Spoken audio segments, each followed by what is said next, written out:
Awesome, man. Awesome.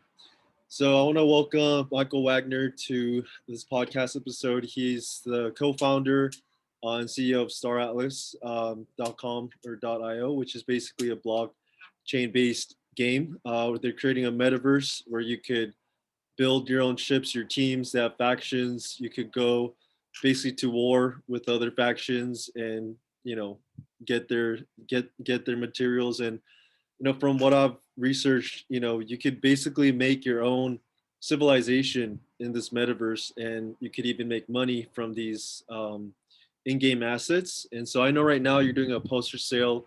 I actually got some of the early tier ones because I heard about it from a friend. And you have a background in asset management and handling for high net worth individuals. And so I think that's just really interesting. And I guess I want people listening to have a better understanding of kind of um, where you came from and kind of how this whole idea started in the first place. So welcome to Yeah, the podcast. yeah, absolutely. Thanks, Ray. Great to be on, man. I really appreciate it. I guess starting with that, the financial traditional finance background component of it, CFA charter holder, and worked in investment management, portfolio construction, and then investment securities analysis. And the relevance of that essentially is just that it has provided me a tool set for things like determining the intrinsic value of assets themselves, which is actually quite important for a game like the one that we're developing, and then general economic analysis as well. But in 2013, got introduced to Bitcoin and cryptocurrencies through script coin mining, and really just jumped in with both feet and fully immersed myself in the space.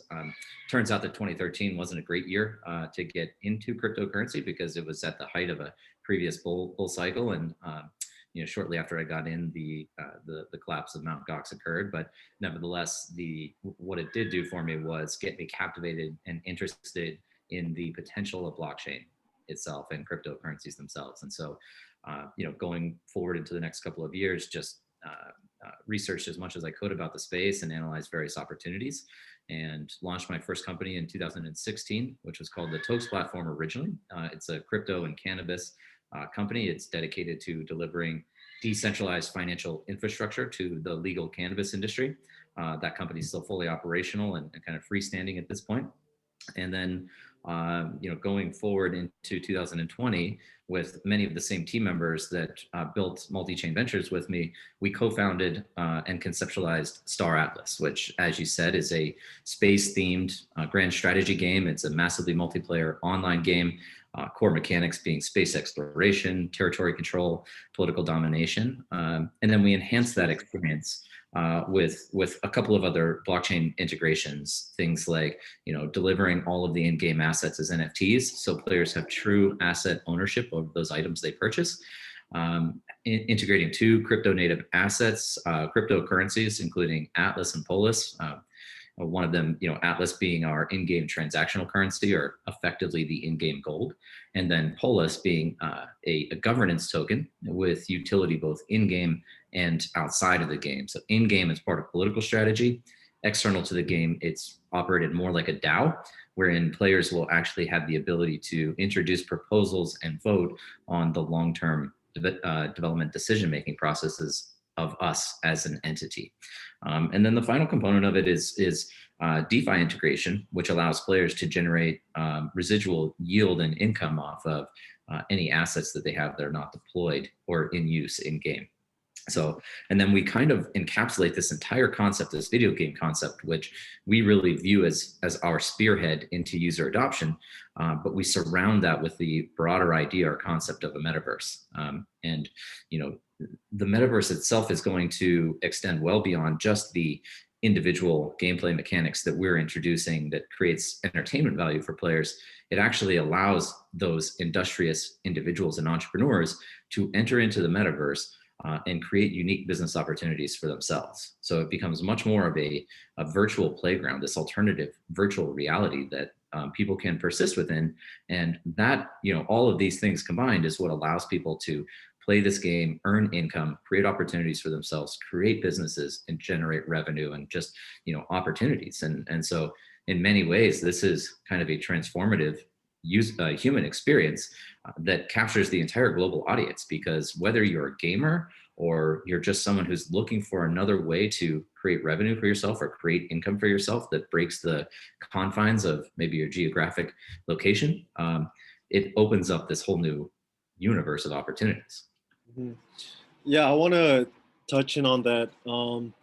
I was saying it's kind of like RuneScape on steroids, in space, because like in RuneScape, I used to play that. I think a lot of people, it's still, people are still making videos to this day because of how dynamic it is. Like I heard some people would mine, gold in RuneScape and sell it, on another marketplace, and they would make more money doing that business than even some doctors in certain countries. You know what I mean? And so it's like the opportunities that people can create is like crazy. And I think you also know about like Axie Infinity, that game that came out. People are, kind of hiring people overseas to just, sell the potions for them and create income. So it's I mean, people were doing this before blockchain, but now with crypto and blockchain, you're kind of integrating it more seamlessly so people can make income like through just gaming, which sounds like a simple game, but you're actually making money in the game, right? It's pretty interesting. Absolutely. Realistically, my belief, our belief internally is that, the integration of this, decentralized Web 3.0 infrastructure that is blockchain is going to eliminate a lot of the friction that exists in traditional gaming. And perhaps more importantly, the model that a lot of game development companies hold today is that they really prevent or restrict users from being able to take that value back out of the game. They prevent players from being able to actively sell items for real cash that they own, to mine gold or mine materials and sell those on open marketplaces. And we're tearing that entire concept down, in that all of the assets that we produce live on chain and are freely tradable. As I said, integrating the two crypto native assets that are will be exchangeable on various decentralized exchanges as well as centralized exchanges, and effectively trying to bring the next era of gaming to life through allowing players to own and capture the value that they're creating based on the time spent that they're committing to actually playing the game. Yeah, so it's like for gamers who already spend hours just playing, like when I play like StarCraft 2, for example, but I'm not getting paid, But imagine if you could get paid for playing a game and it's fun. I think there's gonna be a lot more, I mean, emotional investment into it because it's like your livelihood in a way. But I don't know. I see like a potential danger too. Like, you've seen like Ready Player One, right, where they spend more time in the metaverse than in real life. And I think with social media and everything, like people are always just on their phones. So it's like, what do you think about that? The double-edged sword in that, like, it's great, you're creating opportunities, but at the same time, it's like they're spending more time in this virtual world than in real life. What are your thoughts on that? I think it's a great question, and something that we think about a lot internally. It's we're already considering methods that we can use to associate real world activity with the actual virtual game rewards that we're delivering to players. And I can give you just one example of that. And maybe to preface it, I would just comment that games like Pokemon Go actually encourage people to get outside, encourage people to reconnect, maybe not entirely with nature, but at least get some exercise and get exposed to reality as well. And so this is kind of the concept that we want to deliver in doing things like creating augmented reality-based experiences in real geographic locations. So for example, in Vancouver, there's this new deployment of 20 different art installations around the city. We were thinking it would be really cool to come out and have like an alien invasion in Vancouver, right? And you can travel around the city, you can complete these missions, but you're completing them in real life by connecting your device to the AR experience. And then you actually receive rewards on chain in your actual wallet or in your game account for participating in these types of activities. So certainly it's not our objective to create Ready Player One per se, and to kind of deliver on this dystopian future. Obviously, we hope things progress in a positive manner in real life, but at the same time, we do think that the opportunities present through this virtual world also allows for a greater redistribution of wealth around the world, providing these opportunities and greater balance to the global economy. And so it's really is a grand experiment.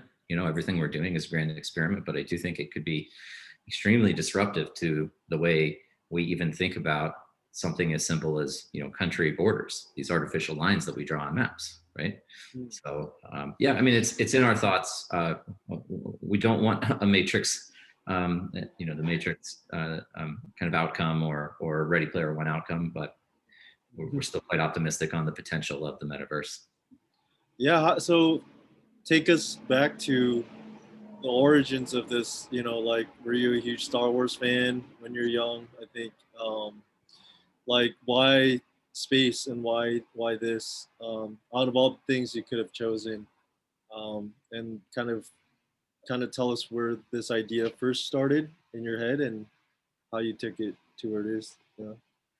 Yeah, so I guess quickly to introduce a couple of the remaining co-founders. Danny Floyd is our chief product officer. He has an experience and expertise in AAA video game development. Going back well over 20 years, and he's been largely in charge of recruiting our entire art and product team. When we we officially announced in January, but kind of in December, we only had the 4 co-founders on the team, and we're well over 60 people today, with about 35 of those people being on the art and product team. So things like concept art and animation and finish work and post-production. But that's kind of Danny's team and Danny's specialty. Jacob Floyd was also with me at Multi-Chain Ventures. He's our chief technology officer, responsible for recruiting the entire engineering team, ensuring that we can take the product vision and deliver that in a real software experience. And then Pablo Quiroga, whom I've known for a number of years, though doesn't have the experience necessarily in crypto, but he has deep experience in things like revenue generation and management, as well as corporate operations. And so we were fortunate enough to bring him on right in December, actually, as one of the co-founders. And he's responsible for a lot of things like marketing and communications and business development, and all of those other activities that allow us to ensure that we're reaching revenue goals that are necessary to continue to build out this vision. So, but of the co-founders, it was, I would say, largely Danny and I at the time that just kind of sat down and understood that there was this big opportunity to integrate blockchain with gaming. We're not the first to do it, obviously, and some of these games have been around now for a while, but where we wanted to differentiate ourselves was that a lot of the blockchain-based games were still kind of rudimentary in mechanics. So very much card-based or turn-based games. And our belief was that we could deliver this AAA gaming experience, something that would be attractive to a mainstream audience. And there's 2.7 billion gamers around the world. But going back to my earlier point, really, with the potential for revenue from this type of product, it really encapsulates the entire global audience. But we believe that we could take the AAA gaming experience, introduce or integrate blockchain into that, and introduce that to the world, and that would create this whole new wave of crypto adopters.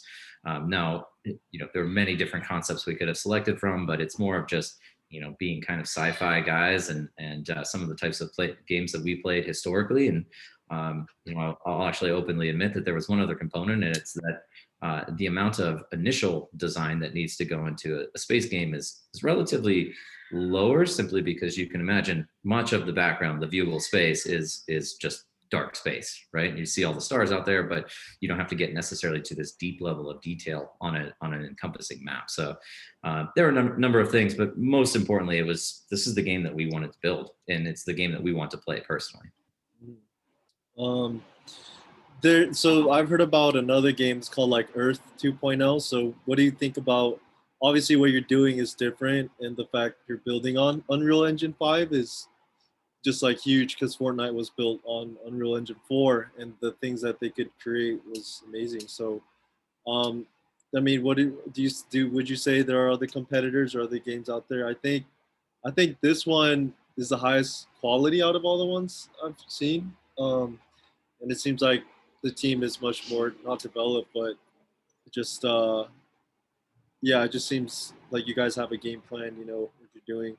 I also like how you have like a global audience. I noticed in the Discord there's like a community for like Korea or for other countries. So like, I mean, is it gonna be not a country war, but essentially it's, I don't know. Like the premise of the game is domination, right? Like territorial control. So in a way, it is about like world domination, isn't it? In politics, and is there gonna be like I'm just curious to know how will the politics work out? Are they gonna be like diplomats and presidents? Like, are they gonna be like Kim Jong Un's in this game? You know what I mean? And like President Trump's like how who will be ruling and who will be the dictators, who will be the overlords in the game? You know what I mean? It's interesting. Yeah. So, my comment on that is we don't know. We don't know what the in-game reality is going to result in. But all of those roles and positions and careers and paths that people can take, I mean, they all will very much exist within the game. At least the potential for them to exist is there. So, some of that is going to be contingent on upon us to help develop out and refine the game balance to ensure that essentially there is some level of equal opportunity, although we still see this as it's intended to be a challenging environment where if somebody's able to extract a competitive advantage out of the game, well, they should be able to realize the return potential on that discovery. So it's going to be an extremely complicated system that we need to develop out, and it's going to take a long time to balance that out. But one of the things that will be incorporating is, as I said, that polis governance tokens allows for the individuals, the holders of that, to introduce these proposals and introduce changes to us as a game development company. And then ultimately, we do kind of see this evolving into a far more decentralized model, not only for things like player created content, but also just for economic management and the future direction of where Staratlas can go. So it's the vision is kind of to turn this over to that global community that wants to be involved in this.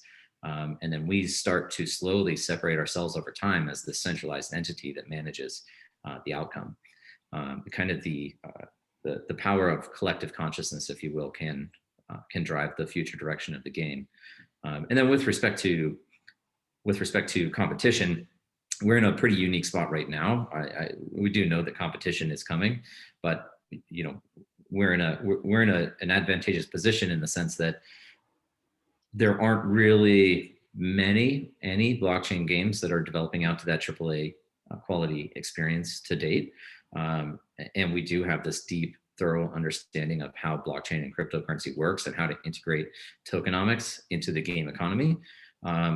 So we're kind of like creating a better gaming experience than what exists today in blockchain gaming. And at the same time, our competitors in the AAA gaming space don't have this expertise in NFTs or cryptocurrencies or blockchain. Now, that's not to say they can't ramp up their research and development efforts around that, but it just doesn't exist today. And so we're kind of sitting in between both of these different factions and trying to go as fast as we can to deliver before a lot of this competition comes online. Mm-hmm. Yeah, that I mean, it's kind of like I don't know if you heard of Vivi, like Vivi app, Ecomi. They had a head start on NFTs too because they were doing this stuff before NFTs were even uh, blown up. So it kind of seems like you guys are also in that space. Like if you had a head start, it's really hard to catch up, to where you guys are. So that's good. And as far as marketing plans, I don't think you guys have done any real heavy marketing yet. I think it's mainly been word of mouth. Um, you know, what are your plans for that? And obviously, I'm sure you're gonna probably speak at some big conferences. That's where you'll get exposure. But are you planning to team up with like major Twitch players and stuff like that? I'm a marketer myself, like growth hacker, so I'm just curious if you have those plans and if you're planning to do the marketing before the arcade release in I think July. you mentioned, right? Is it in July? Just curious how that's gonna work out. Yeah, well, we have a pretty solid go-to-market strategy. To your point, at this stage of game development, we're focused mostly on community development through social media. Um, I would say we really enhance that though through a number of different partnerships and groups that we're working with, like Grow Your Base and even YGG, Yield Games, and various other influencers, if you will, on social media. But our primary objective right now is just to educate the world that we actually exist. So it is just spreading the name of Star Atlas and the concept of Star Atlas to the world. Mm-hmm. We're not actively engaged in gamer marketing right at the moment because we don't really have a playable experience, and we want to wait until we get a little bit further along before we start heavily marketing the world in terms of play this game. We kind of execute on two separate tracks. The first of which is reaching out to that community of people that are familiar with cryptocurrency and blockchain and understand how to say, speculate on various crypto assets, and allow them to understand the value of this. And then concurrently, getting this idea into the hands of early adoption gamers. I would say our community right now is split probably something, this is just really a guess, but maybe in the neighborhood of 50-50, where we have a lot of crypto enthusiasts, and then we have a lot of gamers that are just extremely excited about the idea. So we think it's both encouraging and impressive that we're able to attract so much attention so early on, with starting with little more than a white paper and a dream, right? And so things are moving along quite quickly. We're marketing with a lot of our content art that we produce, is being produced in enormous volumes, and we release a couple pieces every week. But yes, longer term, it's things like traditional marketing avenues and partnerships and collaborations with traditional gamer influencers such as Twitch streamers. Okay. Yeah, I know. I mean, if you ever need support, yeah, we know like Phase people, the Phase clan, they're pretty big, I guess. So I've been involved in launching some coin projects and stuff, and so a big way how they pop off are from like influencers and marketing. But things like VV or like Star Atlas is just word of mouth alone is just getting you so much traction, which is awesome. And I think, people are wondering, some of the posters are worth like six figures, and, not any gamer can just drop that kind of money. Um, you know, how do you explain it? Obviously, these six-figure investments will probably make that much or more in the game. But how I don't know if you want to go into like how many sales you've made on those, but what kind of things can people expect from those types of investments to those posters? Yeah, so you're referring to the rebirth genesis of a metaverse digital art campaign, which is kind of multifaceted in terms of intention from our standpoint. So that campaign in and of itself is really part of our broader marketing strategy. We're leveraging that to be able to create exposure and engagement with our audience over a 14-week period. And so the underlying mechanics include the release of one of these meta posters each week for 14 different weeks.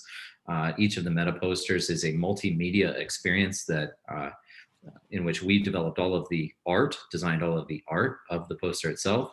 We partnered with Shape Immersive out of Vancouver to create this augmented reality experience overlay on it. So you get this three-dimensional depth, and you get animations and kind of a sense of being there in the poster. And we're working with mainstream musicians and producers such as Blondish and the Bassjackers and Renza and a couple of other big names that we actually have coming out real soon. And so the producers create these audio soundscapes that sit behind each one of the posters. Now, with all of that said, it does also generate revenue for us, sales for us that allow us to continue to grow, scale, and build out the idea of this game. Now, the way we modeled this was to be inclusive for everyone, right? And then also be able to tailor an experience to those, whales out there, if you will. And so the idea was not to have everybody around the world be able to purchase the entire 14 poster set. It was actually created with these tier rewards based on accomplishing the collection of posters up to that tier level. And so our earliest poster was $64.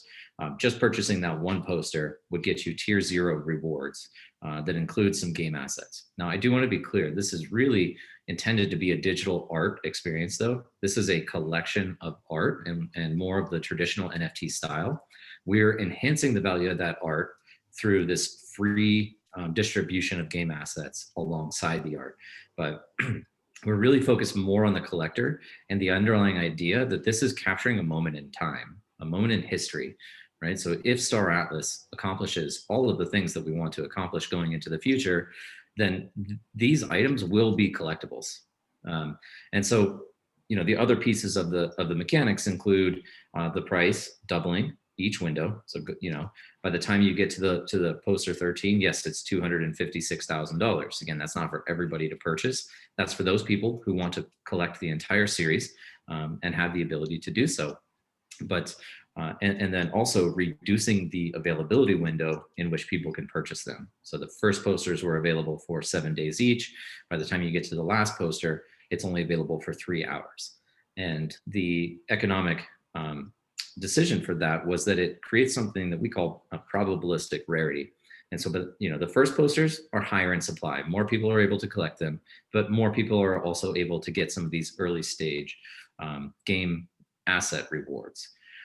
When you get into the later posters, because of the increase in price and because of the reduction in sale window, they are just going to naturally be more rare, most likely, probabilistically. And so, if you're a collector of anything, I'm sure you're well aware, the more rare it is, the higher the implied intrinsic value is. And so that was the kind of the underlying idea. And we think that there will be very few people that have the entire collection.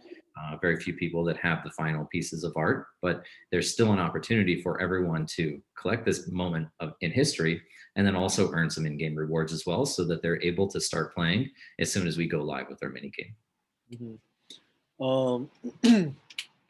Yeah, it'd be cool if those collectors have some sort of special access. That's what people do with NFTs nowadays. But I don't know if you have plans on that, but any news as far as the arcade, how that's gonna look, like what people will be able to do, and they'll be able to use the assets, the posters they bought in that arcade game?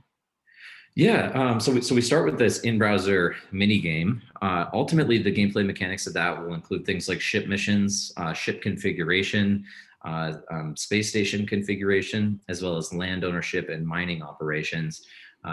All of these features are going to be released somewhat slowly over time, but in a very structured roadmap.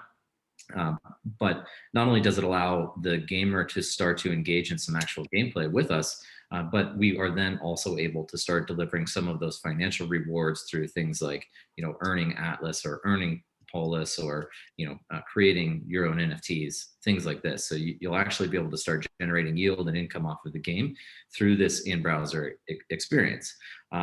Concurrently, we're already undertaking efforts to develop out in Unreal Engine 5. They just released the early access of that a week and a half ago, and so our devs have been playing around in that already. And we effectively have 2 different development teams and almost 2 different products that we're building that just merge at the point of the assets themselves that will live on chain. And so while players are engaging in the mini game, we're building the Unreal 5 experience that is fully immersive, 3D, VR enabled. And the idea is that players will be able to engage in a pre-alpha release of that as early as July of 2022. One of the major advantages that we're going to have as a game development house using Unreal Engine 5 is just the speed with which we'll be able to develop out these game environments, as well as just the beauty of the graphical fidelity. But Unreal Engine is going to give us a considerable advantage in timeline and roadmap for development. Mm-hmm. So obviously with Unreal Engine, people can like make their own, not worlds, but in a way, isn't that what people do with Fortnite on Unreal Engine? They made their own kind of like Minecraft, Is it going to be similar like that? That's not how we'll necessarily be, implementing the user experience, at least not initially. Although when we get farther down the line into the whole metaverse concept, where perhaps it becomes this multiverse where you're able to transition in and out of various gameplay experiences within the Star Atlas metaverse, within our universe, you can engage in somebody else's gameplay model, but your avatar will carry through. It will transcend our universe and it will flow into their universe. And maybe your avatar looks different, right? Everything kind of changes up. But what we're able to do is recognize all of those assets and all of that experience and maybe items that were collected over time because they all live on chain. So to the extent that we're using that, we're building on Solana, to the extent that we're using this Solana as the underlying mesh for metadata and asset data, then it's quite simple for other developers to recognize those assets in their own games. Yeah, I mean, that's pretty crazy. And if it's a metaverse, you could technically, can you take your NFTs to other metaverses, like your spaceship and your avatar? Like, is that something that's going to happen? So it's theoretically possible. There's still quite a bit of complexity that would go into how that would work. But if you cross-chain NFTs, that's kind of different. Yeah. Well, it's that. It's also our game will effectively recognize game assets and metadata in a certain state, wherever we query that data from. But the NFT itself, which is the digital signature, the certificate of the asset, if you will, that can quite easily be recognized by any alternative game environment. The question is, which metadata do they apply to that digital signature? So again, this kind of gets into complex territory and things that we'll be figuring out in a couple of years, I imagine, but it's the longer term vision for sure.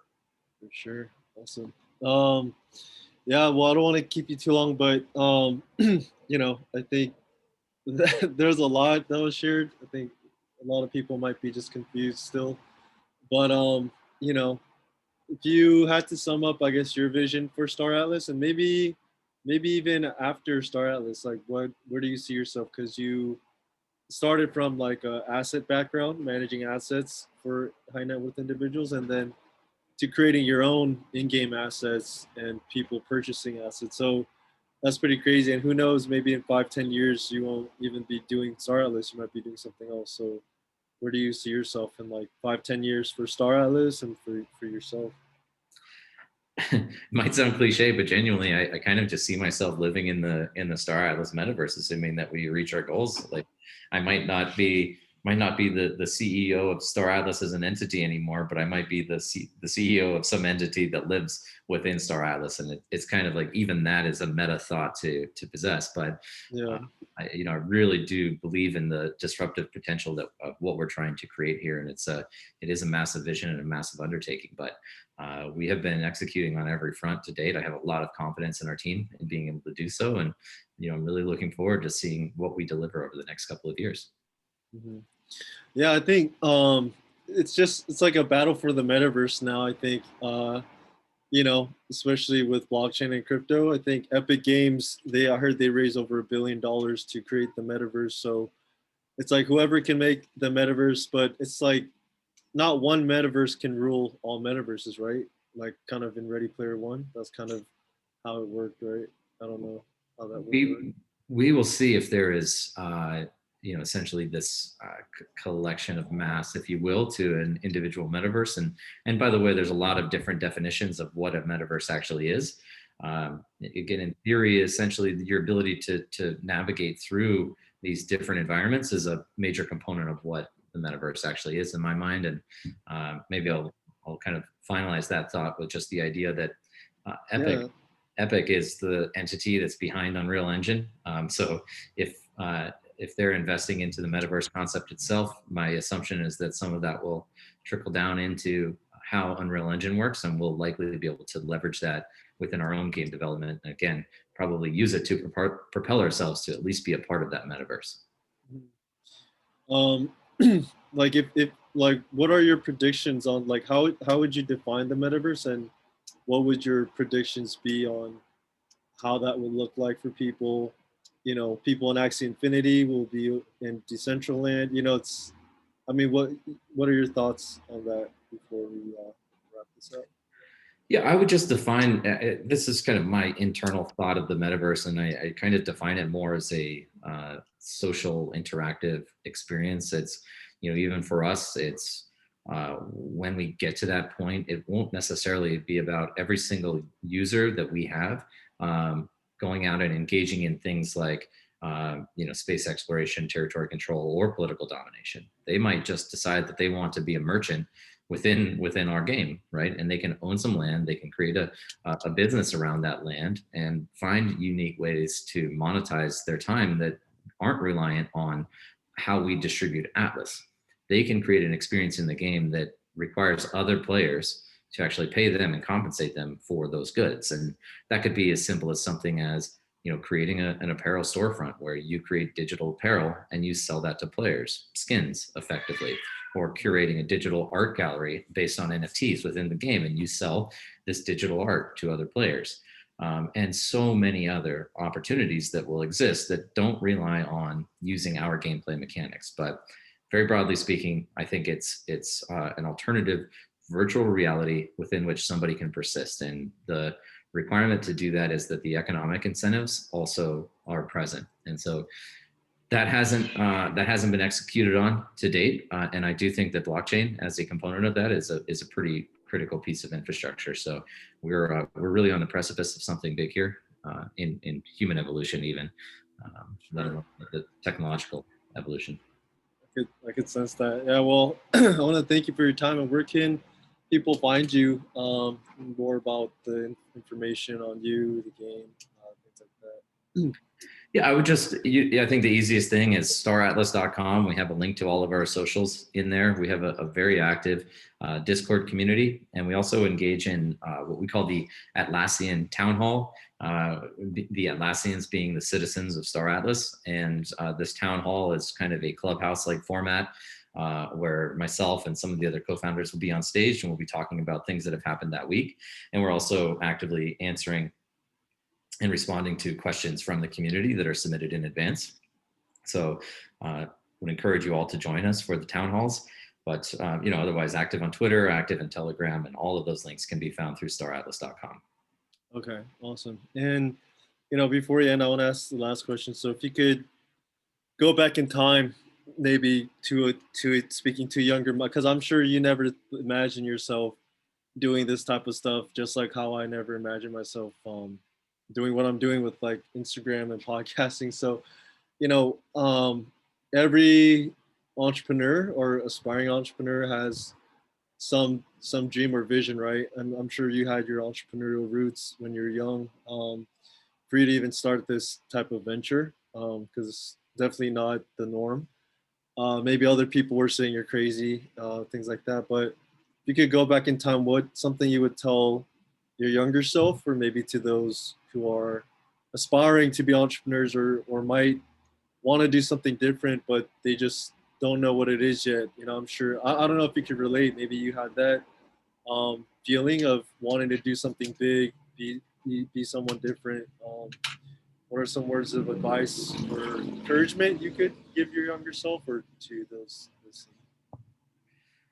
It's a great question. I'm going to take the route of maybe offering some advice to other aspiring entrepreneurs, and that's using some anecdotal evidence. I've been an active endurance athlete for maybe the last 15, 16 years of my life, and including participating in triathlons. But anything like swimming, running, rock climbing, cycling, things like this, all activities that I enjoy. It creates this sense of persistence in your mind that really benefits you in just the way you live out your life, because you will encounter an enormous amount of failure and an enormous amount of obstacles. And to me, there's always just been that thought in the back of my mind, just as when I'm participating in endurance sports, of all right, just keep going, just keep going. You're almost to the finish line. And if you can instill that mentality into yourself, it's going to help you enormously with business. And so, you have to just not get discouraged. You're going to have a lot of failures along the way. And again, cliche, but they are all lessons. And those things will lead you to whatever the next concept or idea or opportunity, you can discover. And yes, I mean, the only other part of that is just never stop learning. You know, even when I got into crypto, there was so much that I had to learn, as we all do. And it's through creating that competitive edge through knowledge that opportunities become present. Sure. Thank you. Yeah, well, thank you for sharing. Thank you for hopping on podcast, and excited to see how the arcade goes, and maybe do a future episode in the future when Staratlas is more fleshed out as well. That sounds great. Yeah, appreciate all the great questions. It was love the conversation. Thank you.